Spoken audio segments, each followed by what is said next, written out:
Hey, there we go. I didn't put myself in the feed there. How are all of you doing? It's time for the Future Stars Friday follow-up edition on this Friday. So I'm going to keep it quick today. I don't have a special guest. I just want to kind of do a little backtrack of what happened last weekend with a horse to come out of the Future Stars Friday card and a horse to watch tomorrow who also ran on Future Stars Friday. So we're going to start off talking about Keep Me in Mind. You probably guessed that was going to be the case. Keep Me in Mind was actually third in the Breeders' Cup Juvenile, the TVG Juvenile. And, he was only beaten 2 lengths. And the fun thing about this horse is he actually debuted at Churchill Downs. He was second on debut. And then instead of saying, okay, well, let's try to get that maiden score in a maiden special weight, they threw him right into grade 1 competition in the Claiborne Breeders' Maturity at Keeneland. And he proved that faith worthy because he ended up running second to Essential Quality. Essential Quality, undefeated Brad Cox trainee. And as you know by now, he went on to win the Breeders' Cup TVG Juvenile.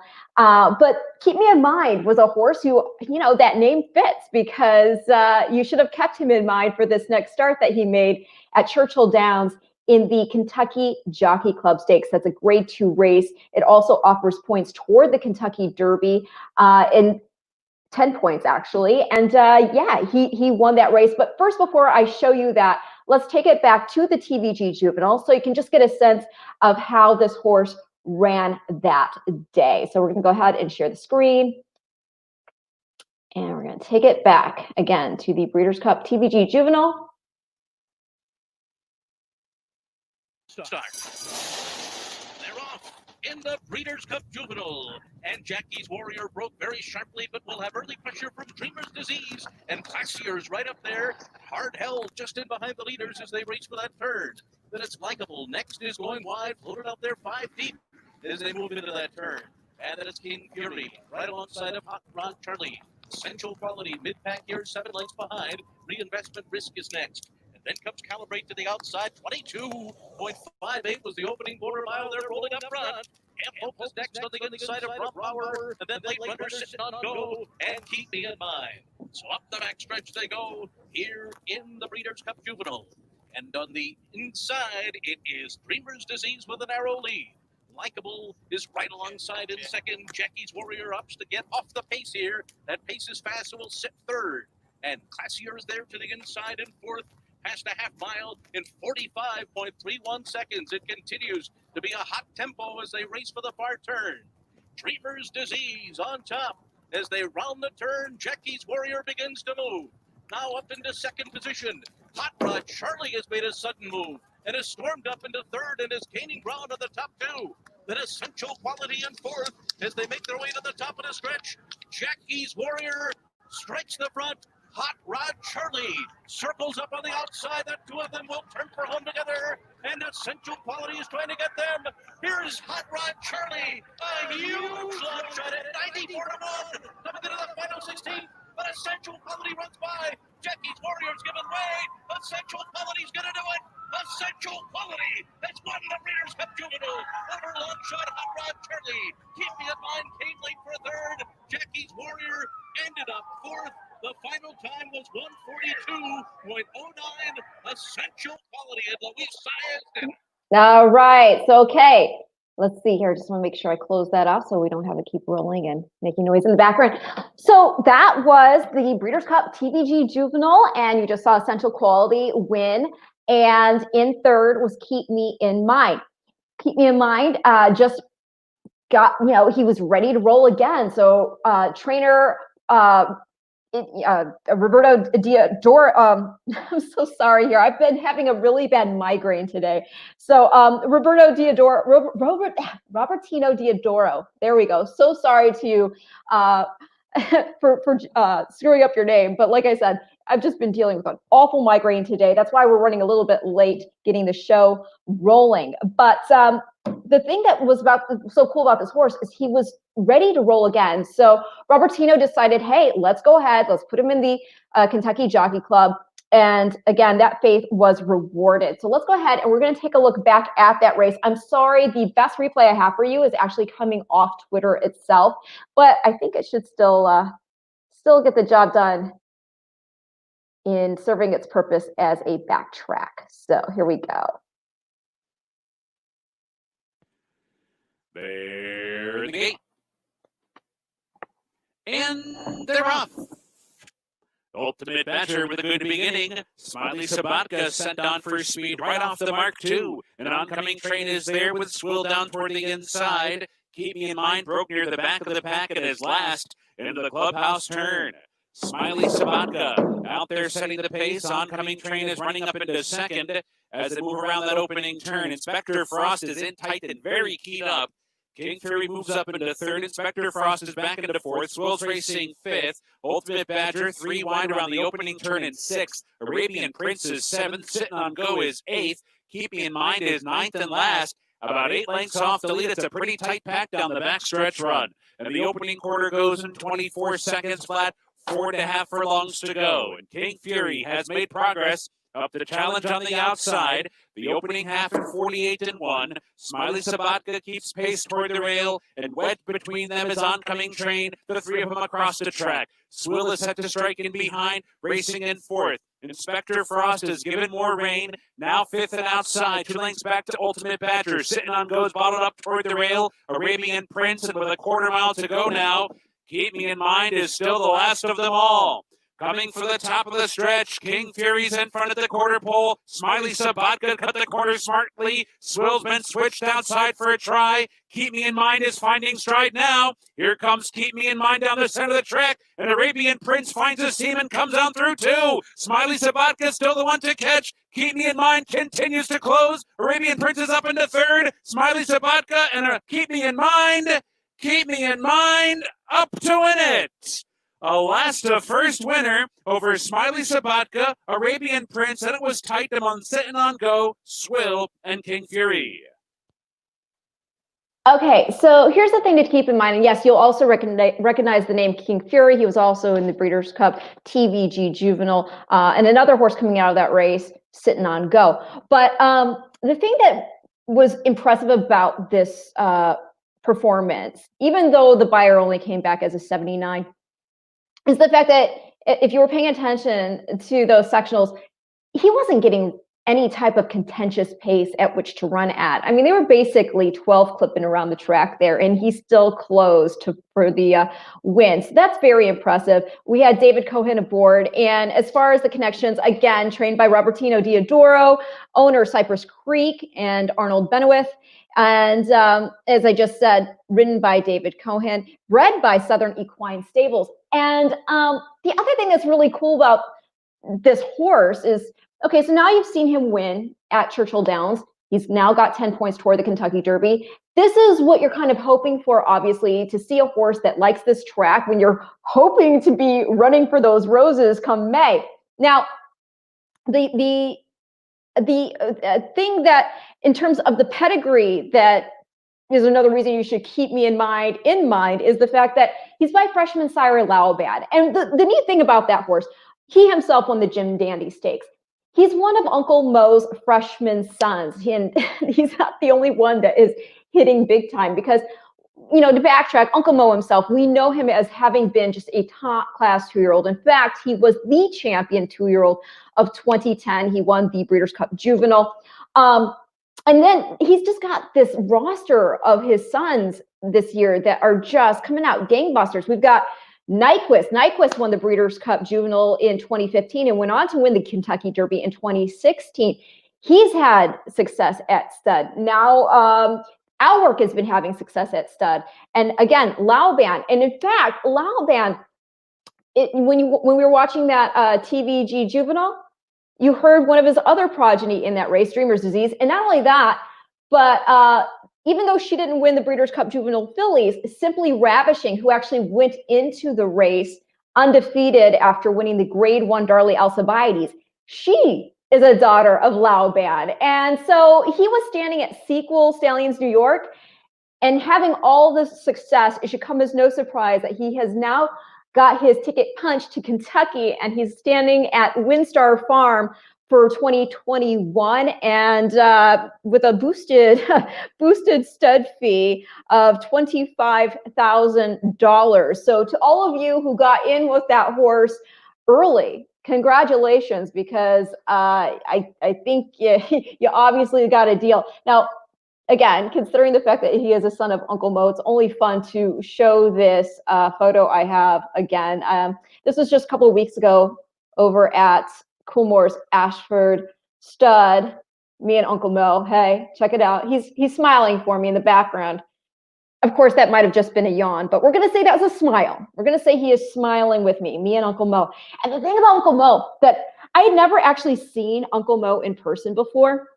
And the thing that just struck me was the fact that he is so big. I didn't realize how big Uncle Mo was, and you don't, because he is so well balanced that you don't get a sense of the height until you're next to him. And in any case, he's a living legend, and it was really cool to get up close and personal with such an esteemed stud. Now, just to refresh, we are talking right now about Keep Me in Mind.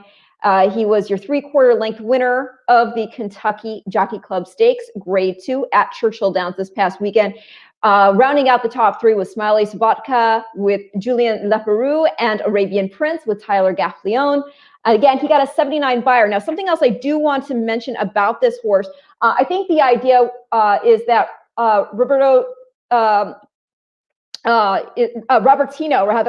Diodoro is planning to take him to Arkansas. He's going to get him freshened up a little bit, and then we'll probably see him on the Derby Trail at Oaklawn, maybe the fairgrounds. And, obviously the success that Robertino Diodoro has had at Oaklawn, it makes it very sensible to have the horse maybe hop on the Derby Trail over there. Another thing that's cool is, again, he's by Laoban, and then he's out of a mare. He's out of a mare named Inclination by Victory Gallop. And you might remember Victory Gallop. He was trained by Windstar Farms' Elliott Walden back when he was a conditioner.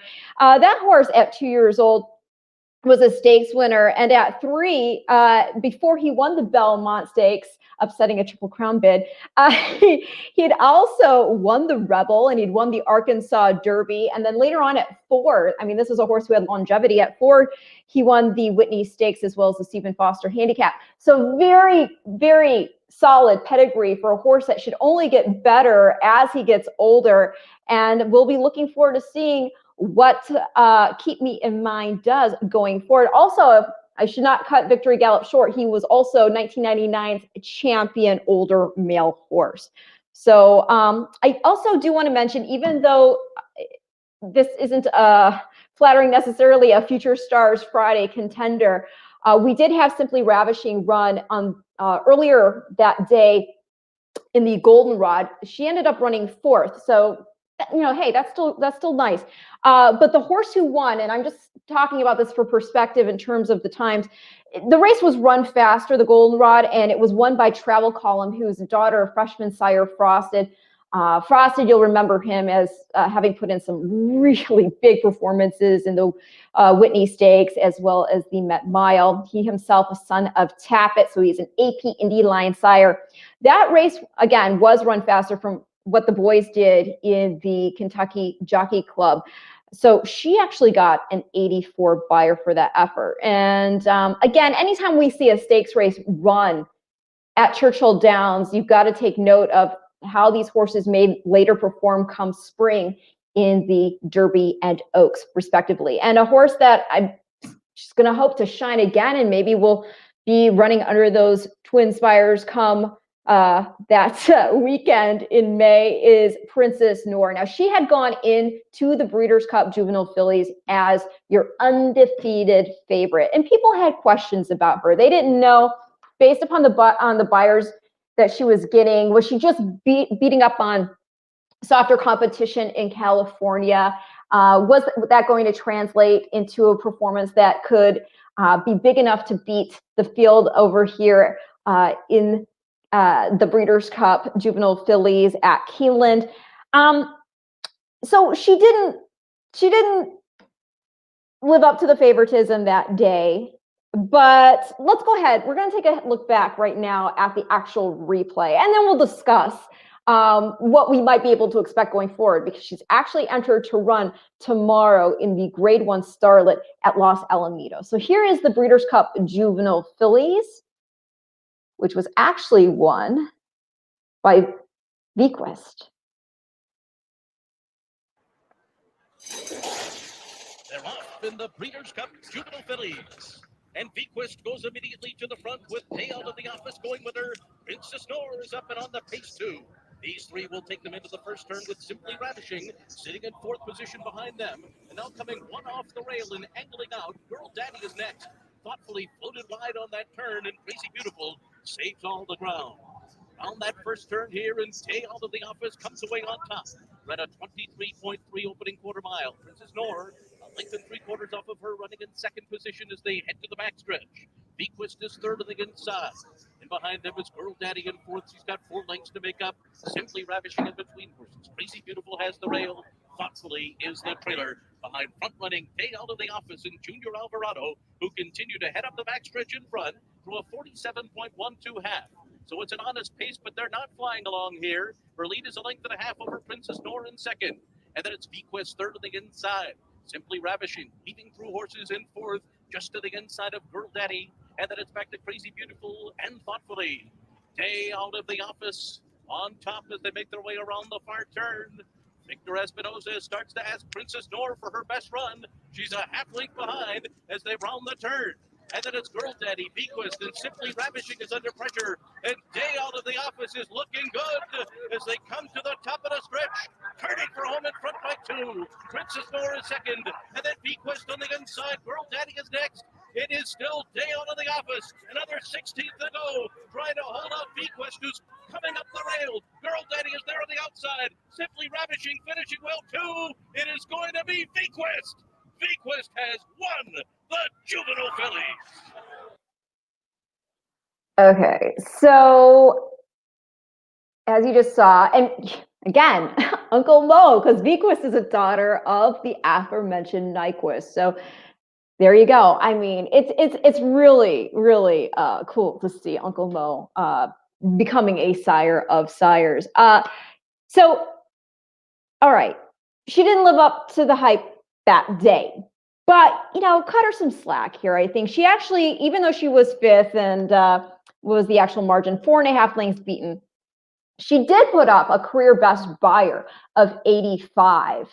And so, I think there's reason to think that she can develop further. I mean, this was a horse before the Breeders' Cup Juvenile Fillies. There was an article in which Victor Espinosa had been quoted as saying this was the best filly he'd ever been on. So I got to kind of take a Hall of Fame jockey at his word that he has a lot of faith in this horse.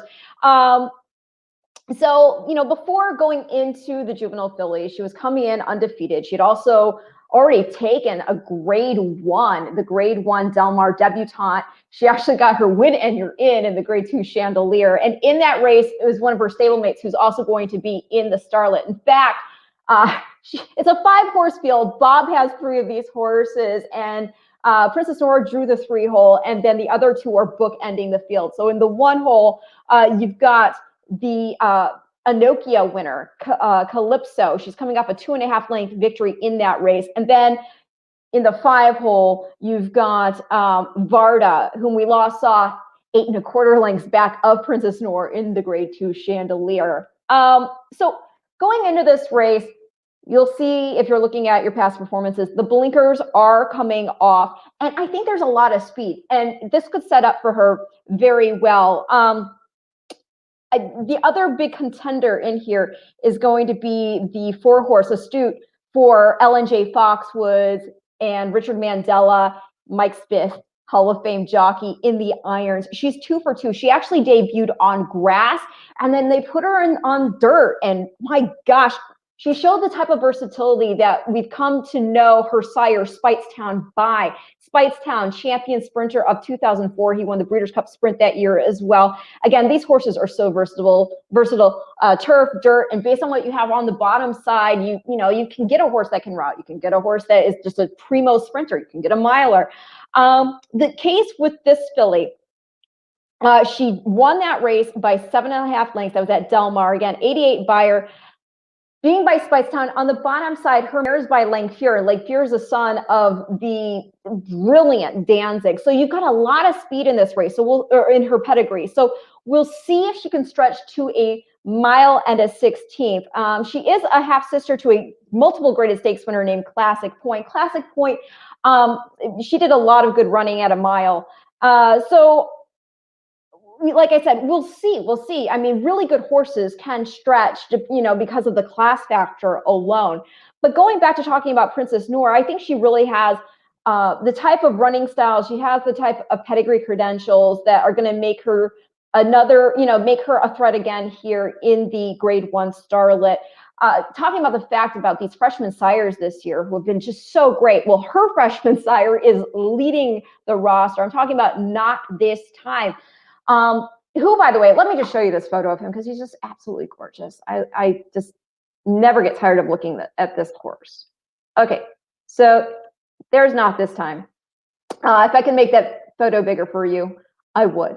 But here's the thing about, you can see right there, first crop Grade 1 winner, Princess Noor, and turf black type winner, Dirty Dangle, for #1 first crop sire by winners, the fastest 2-year-old of his crop. And here's the thing, you'll probably remember him as having won the Iroquois Stakes, and he was, this big looming presence in the juvenile that year. But if you remember the start of that race, he pretty much had the race decided for him at that point because it was not a smooth start, and he came within a neck of Classic Empire at the end.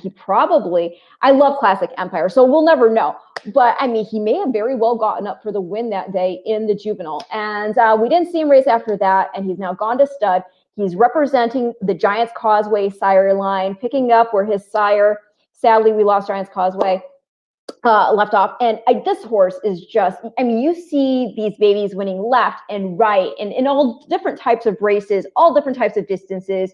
The folks there at TaylorMade Farm have just got to be over the moon with him. And my friend Jason Deluch, also of Allball Family Stables, that whole team, they still have interest in Not This Time. And I know that they're ecstatic with the success this stud has been having. And if you don't know the backstory about why he's named Not This Time, it's because he's actually a half brother to Liam's Map, who won the 2015 Breeders' Cup Dirt Mile. Well, they had bred Liam's Map, the Allballs, and they had sold him. And it turned out, as you know, to be this big time stakes winner, again, a Breeders' Cup champion. And so when Not This Time came out of their mare, Miss Macy Sue, they were like, okay, we're not selling this one. And so they named him Not This Time. And just the success they've been having with him. And the fun thing also about Princess Noor's pedigree is not only is she by a horse who nearly won the Breeders' Cup Juvenile, but her mom is she's a smoke show who was a trainee for the Urtons, or Peter Urton. So obviously a horse that's near and dear to their hearts. She's a smoke show, is a daughter of Wilco, and Wilco won Breeders' Cup Juvenile. So she's got a really great pedigree. I'm going to be hoping to see her, prove the doubters wrong and that she is the real deal come tomorrow in the Grade 1 Starlet Los Alamitos Race 5 on the card. She is your even money morning line favorite, but I think you'll get better than even money. I think a lot of people are probably going to be looking to beat her. So one of the other things before I sign off here that I wanted to mention before, and I just kind of went over it, talking about Laoban again. The fun thing about that horse's pedigree, and again, because he's had such success with his freshman crop, he is getting to move into WinStar Farm for 2021. And it's really fitting because, as I was saying, Laoban is by Uncle Mo. His dam is by Spicetown. Spicetown, again, 2004's champion sprinter. I was just talking about him.